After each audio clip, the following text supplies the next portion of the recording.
حضرت امام جعفر صادق رحم الله فرمایي چې د دې عمل نه وروسته به الله رب العالمین ستا سخت نه سخت حاجت ولینی. الله رب العالمین به د دې عمل نه وروسته د دې 2 رکعاته مونځ نه وروسته الله ستا د هر حاجت مشکل سخت نه سخت حاجت دا به الله رب العالمین ستا پوره کړي. زه نه یم، حضرت امام جعفر صادق رحم الله فرمایي او د ډیرو علماء کرامو د مشایخو او د عابدینو او د زاهدینو دا عمل چې کوم دی دا بالمشاهده ده. هغوی په دې باندې مشاهده کړې ده، هغوی چې دی نو دا عمل چې دی نو مجرب ګرځولی دی او بیا په کتابونو کې چې دی نو هغه لیکلی دی. 2 رکعاته د صلات الحاجت مونځ د هغې طریقه درته ښیم او د هغې نه وروستو یو څو وظیفې دي، څو عملونه دي، هغه وکړه د الله نه چې کم حاجت غواړي که نه او ستا په هغې کې چې کوم دی څه مصلحت وي دنیوي دیني مصلحت پکې ستا وي یا دنیوي ستا لپاره ښه نه وي، که ستا لپاره ښه وي الله رب العالمین به ستا له د دغې ضرور درکوي، ستا حاجت به ضرور پوره کوي. حضرت امام جعفر صادق رحم الله فرمایي چې د کوم یو انسان سخت حاجت وي، ضرورت وي، مشکل وي، تکلیف وي، مصیبت وي، هر قسمه سخت حاجت وي، د دې نه وروستو الله رب العالمین به ستا دا حاجت ضرور پوره کوي. صحیح ده. 2 رکعات د صلات الحاجت مونځ نیت په وتړي. 2 رکعاته د صلات الحاجت مونځ نیت په وتړي. هر ټایم کې چې کوي صرف مکروه او اوقات چې کوم دي په هغې کې نشي کولی. 3 وختونه چې کوم دي، سهار د نور د راختو ټایم، ماسپښین چې نور په سر باندې ودرېږي او د نور د پرېوتو په ټایم کې. د دې نه علاوه په هر ټایم کې کولی شي. اکثر ملګري بیا میسج کوي یا کمنټس کوي کم ټایم کې به یې کوي، نو دغې ټایمونه دي هر ټایم یې کولی شي، د شپې کولی شي، د ورځې کولی شي، هر ټایم د دغې 3 ټایمونو نه علاوه 2 رکعاته د صلات الحاجت نیت په وتړي. صحیح ده. په اولني رکعت کې د ولضالین آمین نه وروستو د ولضالین آمین نه وروستو موږ څه وایو؟ قل هو الله احد وایو. نو د اولني رکعت کې به د ولضالین آمین نه وروستو 10 پیرې سوره کافرون قل یا ایها الکافرون لا اعبد ما تعبدون د سکرین باندې تاسو ته به دا صورت ښکاري. دا صورت چې کوم دی 10 ځله به دا ووایي. صحیح ده.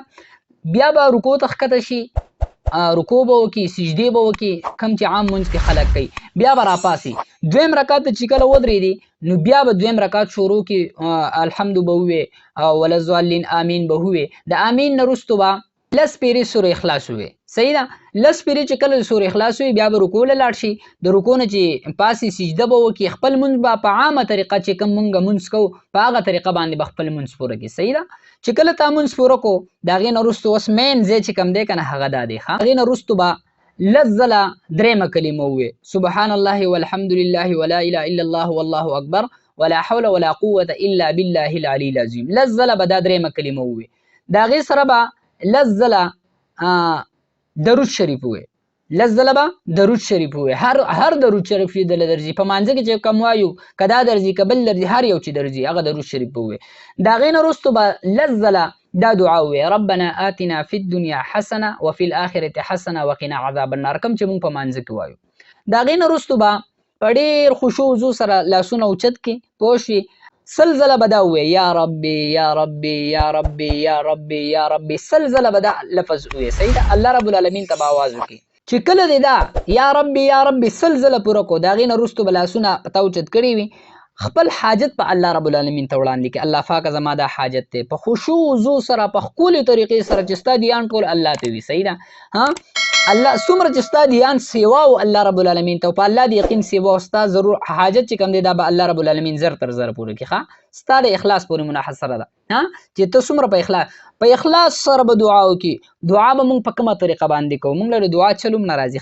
انشاءالله آینده ویډیو به تاسو ته زه په دې باندې راوړم چې موږ به دعا کومه کوو، په کومه طریقه باندې به موږ دعا کوو چې الله رب العالمین زموږ دعاګانې قبلوي. خلک وایي که نه زموږ دعاګانې نه قبلېږي. صحیح ده.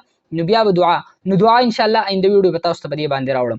بیا به د الله رب العالمین نه د خپل حاجت باره کې دعا وکړي، حاجت به خپل وغواړي او آمین به ووایي او په مخ باندې به لاسونه راکاږي. ان شاء الله رب العالمین به د دې انسان حاجت او که د ده پکې دنیوي څه خیر وي، دنیوي اخروي په ده کې څه خیر وي، الله رب العالمین به د حاجت چې کوم دی هغه ضرور پوره کوي. السلام علیکم ورحمة الله وبرکاته.